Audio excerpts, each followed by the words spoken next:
आप सबों को जय मसीह की। एक बार फिर से परमेश्वर ने हमें ये अवसर दिया है कि हम सब विश्वासी गण मिल करके जो परमेश्वर पिता से प्रेम रखते हैं उनके साथ हम अपने लोगों के साथ, परिवारों के साथ मिल करके परमेश्वर की स्तुति आराधना कर सकें, महिमा कर सकें।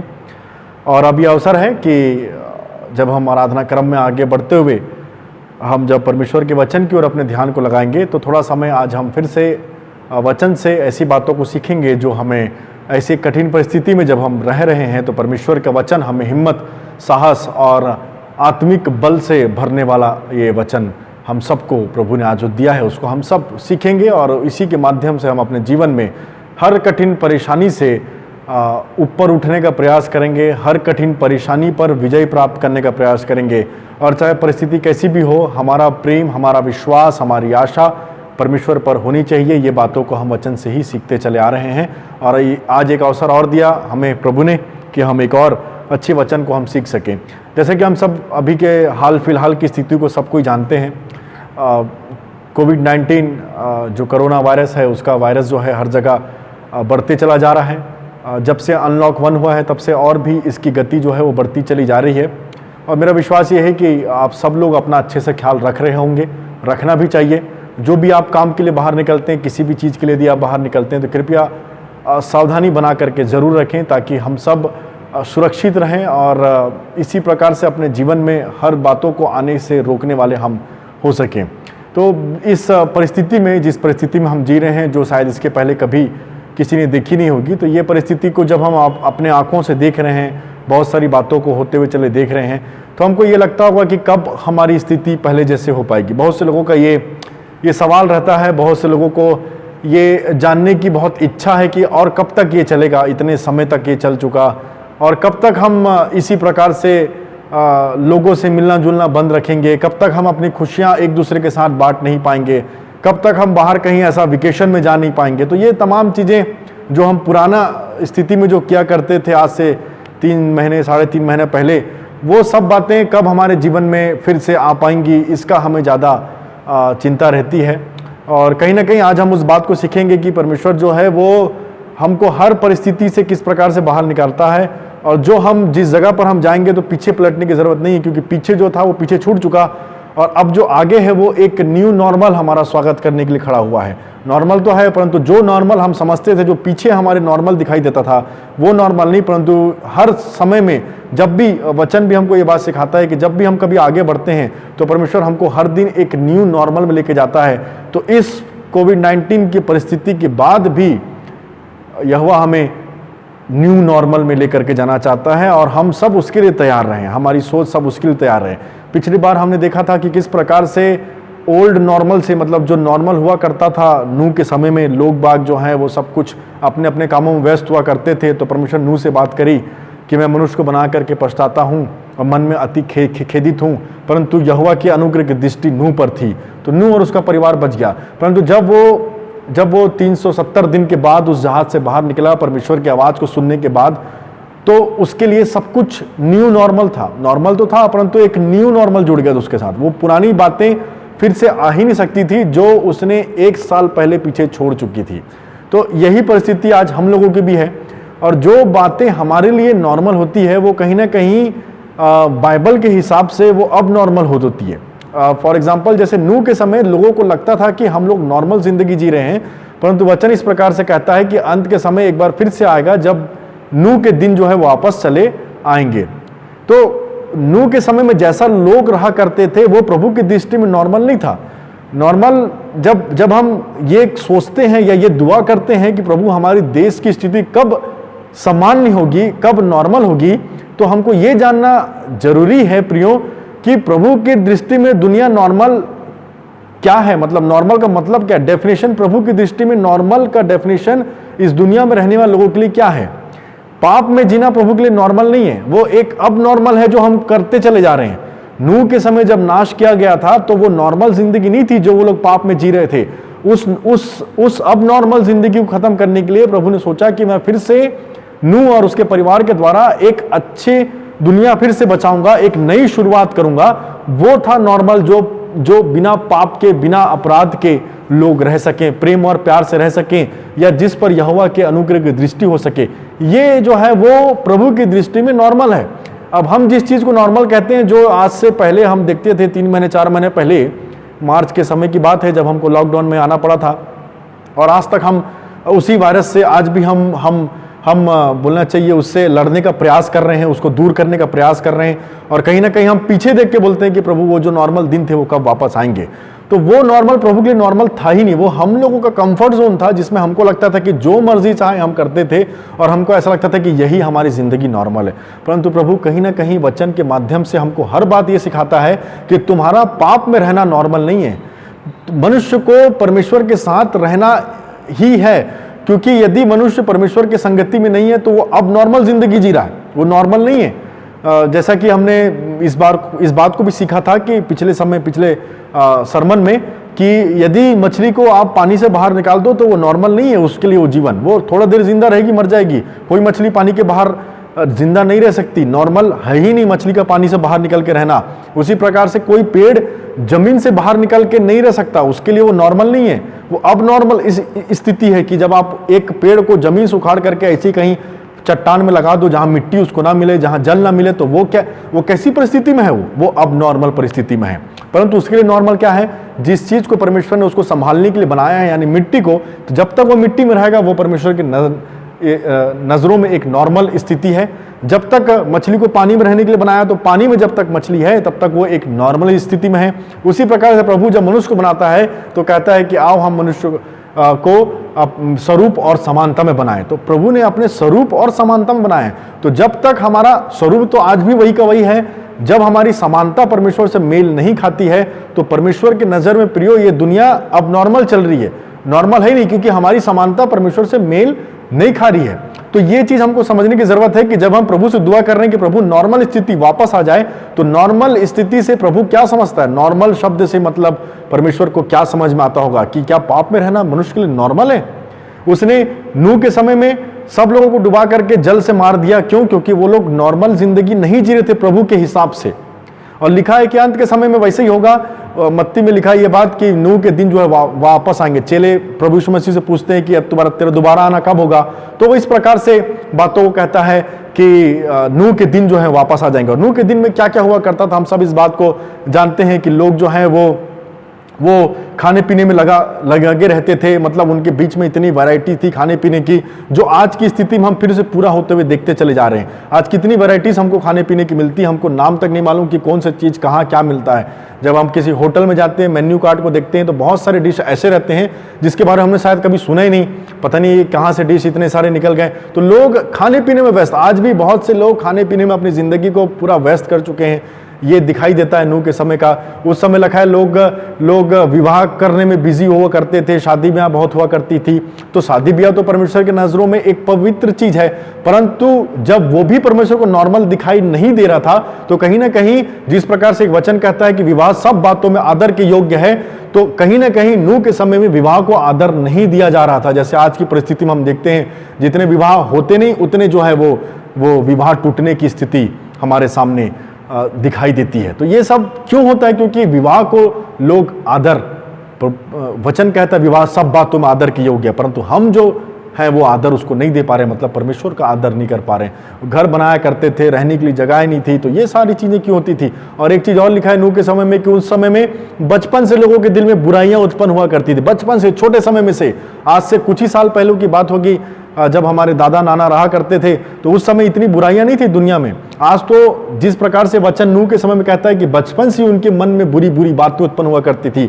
आज के परिस्थिति में छोटे बच्चों को देखो आप, कितने ज्यादा बुराइयों में वो लिप्त रहते हैं। अभी उम्र ही क्या है उनकी, जो इतना ज्यादा नशा पानी, इतनी ज्यादा बुरी संगति, और पता नहीं किस किस चीजों में शैतान ने उनको लगा करके रख दिया है। उनके पूरे जवानी का अवसर को, उनके पूरे बचपन के अवसर तक को शैतान ने उनको लगा दिया। बचपन से ही बुरी बुरी बातें उस समय नूह के समय में हुआ करती थी, और आज भी वही परिस्थिति हमारे सामने है। तो क्या ये नॉर्मल था प्रभु के लिए? जब उसने दुनिया बनाई थी, कितना अच्छे से बनाया था, बड़े प्रेम से बनाई थी, और यही सोच के बनाया था कि मनुष्य मेरी संगति के साथ रहेगा। ये नॉर्मल नहीं है। नॉर्मल ये है कि जब प्रभु ने अपनी संगति में रहने के लिए हमको बनाया है, खुद से बात करके बनाया, तो यदि मनुष्य परमेश्वर की संगति से दूर हटा, मतलब वो अब नॉर्मल हो गया। उस प्रभु के लिए वो व्यक्ति नॉर्मल नहीं, क्योंकि वो पाप में जी रहा है।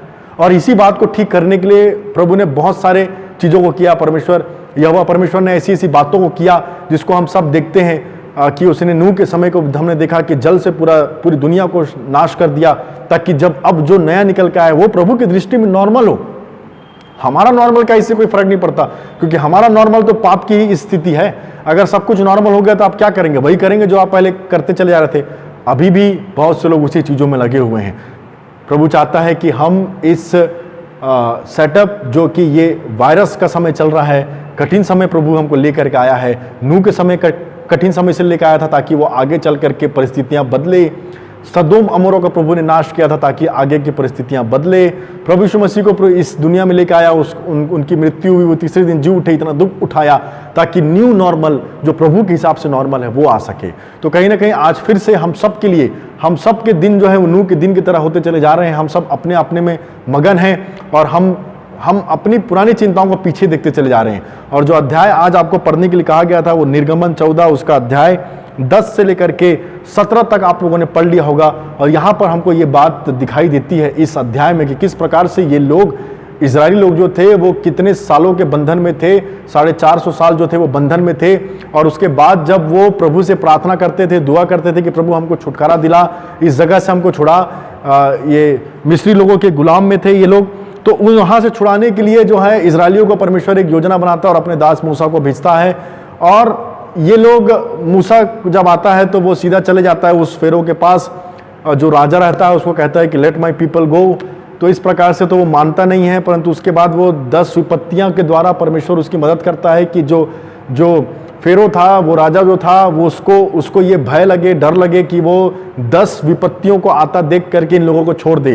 तो 9 विपत्ति जब आती है तो वो किसी प्रकार से वो डगमगाता नहीं है, वो अभी भी छोड़ने को तैयार नहीं रहता। परंतु जब 10वीं विपत्ति प्रभु के द्वारा जो है वह उस जगह पे लाई जाती है तो ये मिस्री लोग जो है वो डर जाते हैं, घबरा जाते हैं, क्योंकि मौत की स्थिति यहाँ पर 10वीं जब आता है तो मौत लेकर के वो आते हैं, वो एंजल्स जो हैं। तो इस प्रकार से जब स्थिति देखते हैं तो इनको छोड़ देते हैं। और उसके बाद जब ये इजरायली लोग जो हैं इतने संख्या में थे, ये लोग बहुत बड़ी संख्या में थे, हजारों की संख्या में थे, और हजारों की संख्या में लोग सिर्फ मूसा के पीछे चल रहे थे। तो उसका सिर्फ एक ही कारण नजर में आता है, क्योंकि इन्होंने देखा था कि इस व्यक्ति की बात सुन करके परमेश्वर ने इतनी विपत्तियां इस जगह पे लाई हैं, जरूर ये परमेश्वर का पीछा करने वाला व्यक्ति है। हमारी प्रार्थना सुन ली गई है और हमको इसका पीछा करना चाहिए ताकि हम सब इस जगह से छुटकारा पा सकें जिस जगह में हमको इतने सालों से बंधन में हम थे।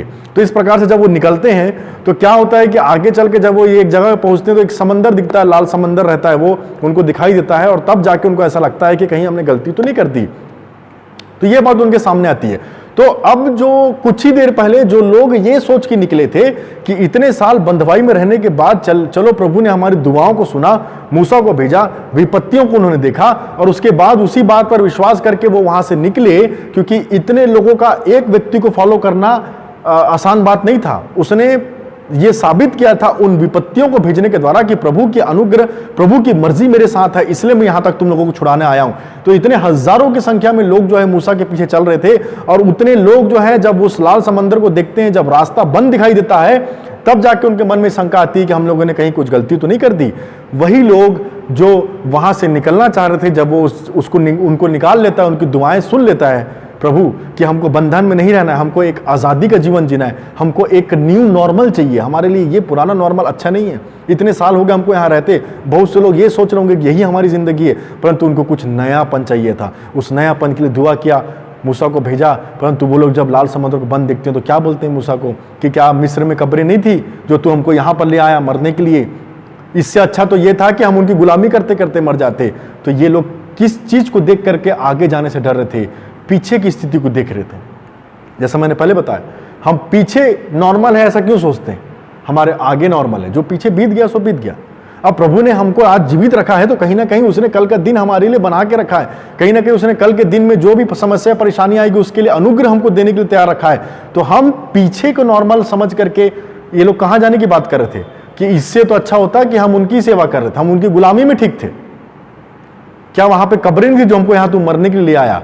तो जिस जगह से ये लोग निकलना चाह रहे थे, जब उससे बाहर निकले, थोड़ी सी समस्या उनको सामने दिखी, लाल समंदर सामने आ गया, तो वो डर गए, परेशान हो गए और बोलने लग गए कि हमारे तो पहली की स्थिति ठीक थी, ऐसी जगह पे हमको तूने क्यों ले आया। तो यही चीज़ हमको दिखाई देती है। कई बार हमको पीछे जाने की हमको इच्छा क्यों है, क्योंकि सामने हमको खतरा दिखाई दे रहा है। पीछे जाने की हमको मन क्यों है, क्योंकि पीछे जो था वो सब कुछ हमारे हिसाब से चलने वाला चीज़ था।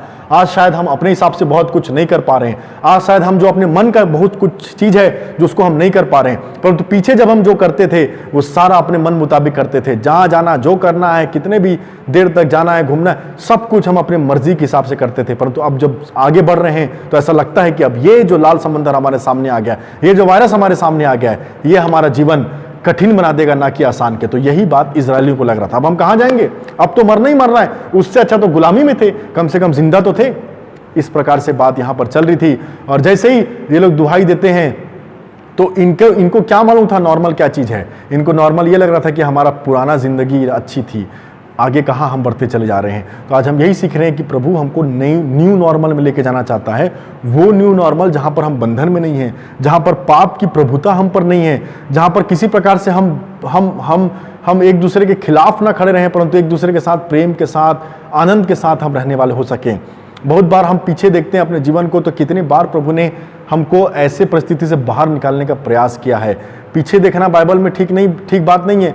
वो जो लूत की पत्नी थी उसको भी लिखा हुआ है, जैसे कि लिखा हुआ है अंत के समय में नूह के समय के दिन हो जाएंगे, उसी प्रकार से लिखा हुआ है। नए नियम में लिखा हुआ है कि लूत की पत्नी को स्मरण रखो। क्यों लूत की पत्नी को स्मरण रखो लिखा है? क्योंकि परमेश्वर ने उसको आज्ञा दी थी, लूत तू निकल जा तेरे परिवार को लेकर के यहाँ से, क्योंकि मैं सदोम और गमोरा को आग और गंधक की वर्षा से नाश करने वाला हूँ। पर वो निकलते निकलते उसने पीछे पलट के देखा था, पीछे पलट के देखने के लिए मना किया था, क्योंकि जो तुम जिस जगह पे तुम रहा करते थे वो मेरी दृष्टि में नॉर्मल नहीं है। हो सकता है उस समय के लोगों को लग रहा होगा कि ये नॉर्मल है ऐसा जीना, इस प्रकार से वह विचार में अपने जीवन को बिताना, जो उस समय तमाम बात हुआ करती थी, आप सब जानते हो उस बात को।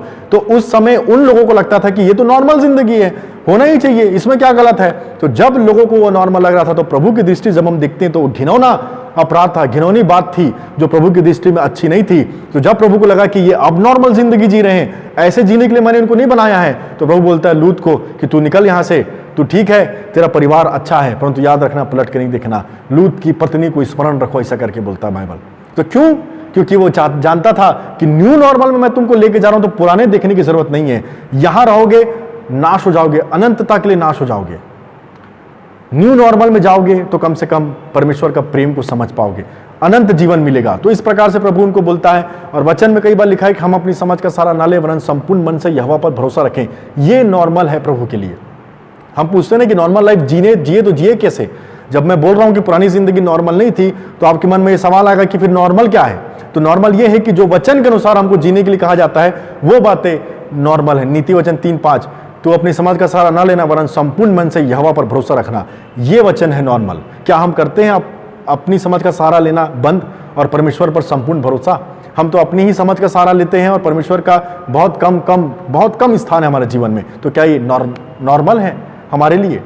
उसके बाद एक वचन हमको मिलता है कि बोलो तो ऐसा बोलो जैसे परमेश्वर का वचन। इस प्रकार से एक वचन लिखा हुआ है कि बोलो तो ऐसा बोलें, अपने मुख से जब कुछ बोलें तो ऐसा बोलें कि जैसे मानो परमेश्वर का वचन। तो हम क्या बोलते हैं आजकल अपने मुंह से?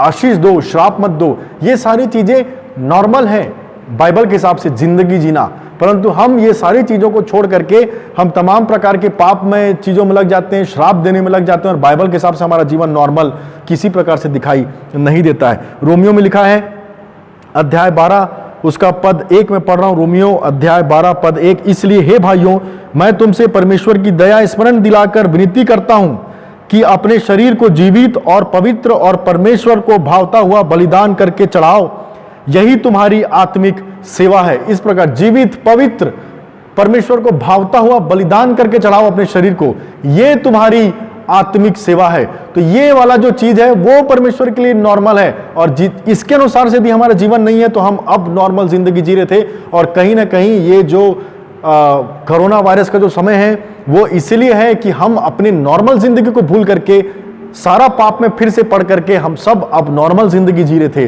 प्रभु चाहता है कि हम इस वायरस के द्वारा, इस महामारी के द्वारा एक बार फिर से अपना ध्यान, अपना मन प्रभु को लगाएं। क्योंकि प्रभु यीशु मसीह ने जब प्रचार करना प्रारंभ किया था तो उसने सबसे पहले प्रचार में पहली बात यही कही थी कि मन फिराओ क्योंकि स्वर्ग राज निकट है। उसके बाद इसी में रोमियो अध्याय 12 का 1 पढ़ा, उसके बाद दूसरा पढ़ रहा हूं, उसमें लिखा हुआ है और इस संसार के सदृश ना बनो यहाँ पे लिखा हुआ है संसार के सदृश नाम हो, जैसा ये संसार आज के डेट में हमको दिखाई देता है, जो हम 3 महीने पहले देख रहे थे, ये संसार के जैसा बनने की जरूरत नहीं है, परंतु तुम्हारी बुद्धि के नए हो जाने से तुम्हारा चाल चलन भी बदल जाए।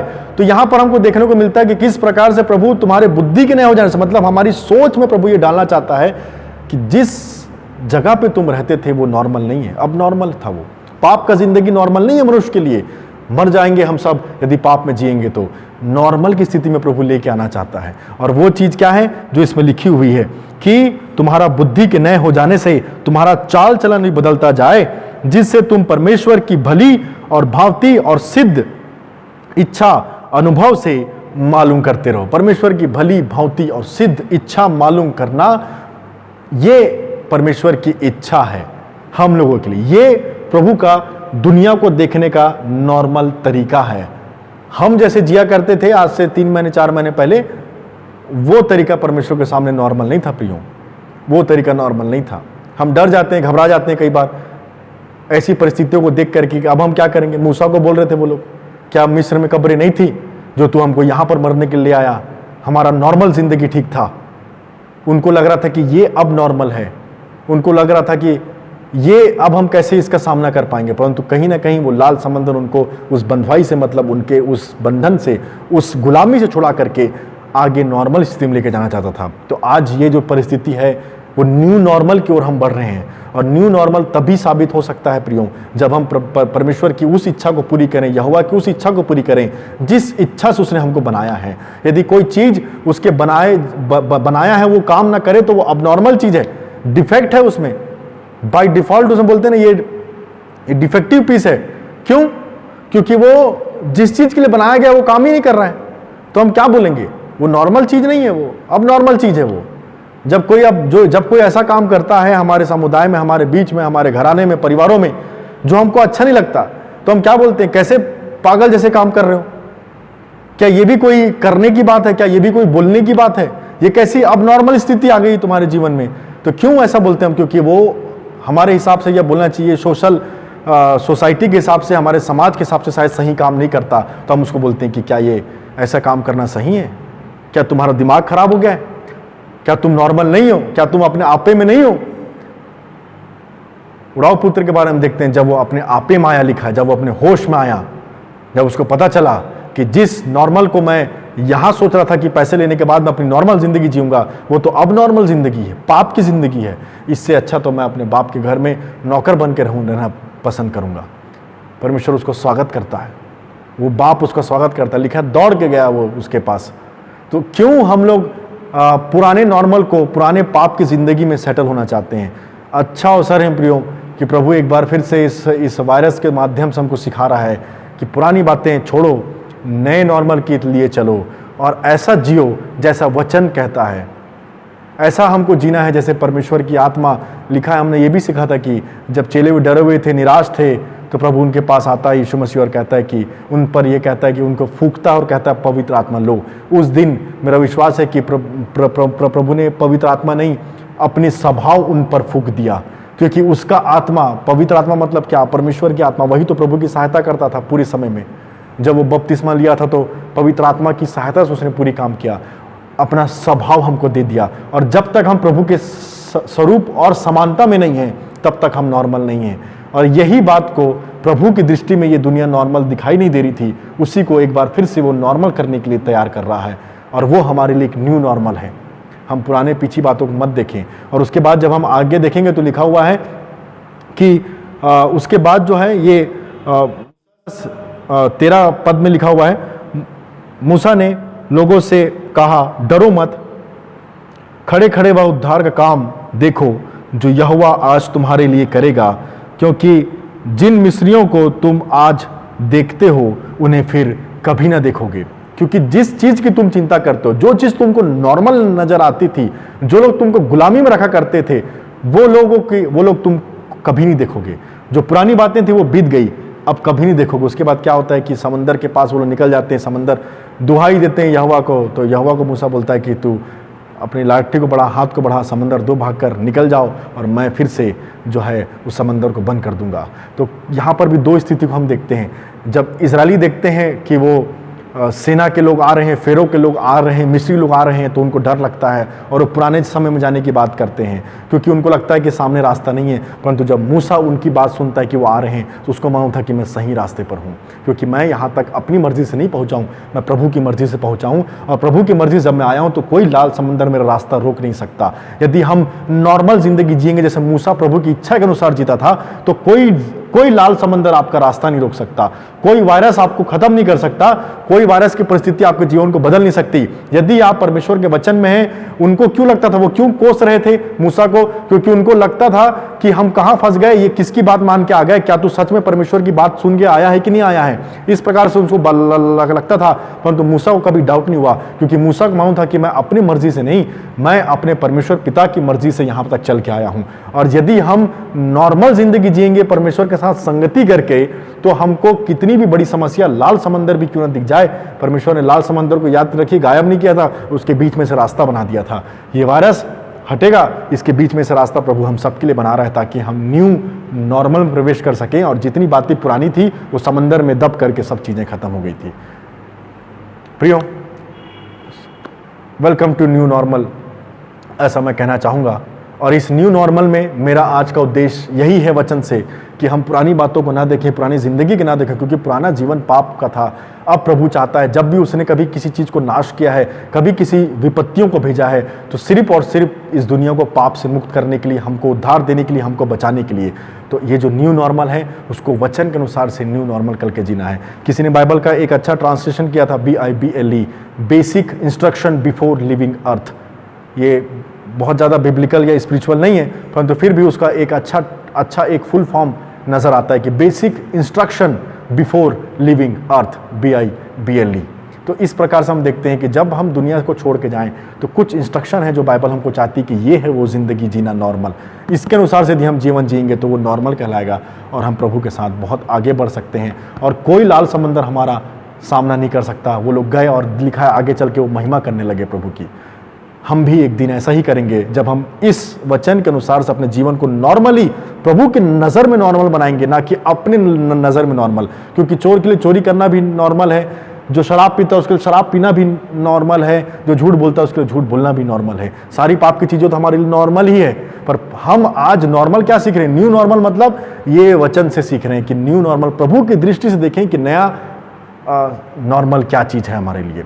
आज हमने सीखा है, और आगे का जब नॉर्मल जिंदगी आप जी रहे हैं, न्यू नॉर्मल, तो हम कोशिश करें कि सारी पुरानी बातों को भूल करके अपने जीवन को वचन के अनुसार बनाने की कोशिश करें। कोविड-19 क्या, लाल समंदर क्या, बड़े बड़े पहाड़, बड़े बड़े समस्या आपकी यूं टाल देगा प्रभु, क्योंकि आप प्रभु की मर्जी से वहां पहुंचे हैं। आप भटके नहीं हैं, प्रभु के अनुसार चल रहे हैं। लाल समंदर दो भाग हुआ था, आज कोविड-19 का समय है कि हम विश्वासी लोग उसको इस दुनिया से हटा सकते हैं, और हमको प्रभु आगे ले जा करके इस पाप से बचाने का प्रयास कर रहा है। आइए हम प्रार्थना करेंगे। परमेश्वर पिता, हम धन्यवाद देते हैं आज के सुंदर दिन के लिए जो आपने हमें दिखाया। आज का समय जो आपने हमें दिया वो अच्छा है परमेश्वर पिता, कि आपने हमसे प्रेम किया। आपका अनुग्रह, आपकी दया हम पर बनी रहती है, और जो भी आप करते हैं हमारे लिए वो अच्छा ही होता है परमेश्वर पिता। सारी बातें मिल करके भलाई ही को उत्पन्न कहती है, ऐसा आपका वचन कहता है। हमारा विश्वास, हमारी आशा आपके ऊपर है प्रभु। इस कठिन समय में आप हमें संभालें, रास्ता दिखाएं, मार्ग दिखाएं, ताकि जो न्यू नॉर्मल हमारे सामने इंतज़ार कर रहा है उसमें हम प्रवेश करना चाहते हैं प्रभु जी। और उसमें जब हम प्रवेश करें तो हम पुरानी बातों को, पुराने पाप की बातों को, पाप की संगति को, पाप के व्यवहार को, सभी बातों को जो वचन के हिसाब से नॉर्मल नहीं है, उस सबको छोड़ करके आपके हिसाब से नॉर्मल बनने वाले हम हो सके। धन्यवाद के साथ इस प्रार्थना को आपके प्रिय पुत्र प्रभु जी के नाम से मांगते हैं, सुनने ग्रहण करें, आमीन। परमेश्वर आप सबको आशीष दे। जय मसीह की।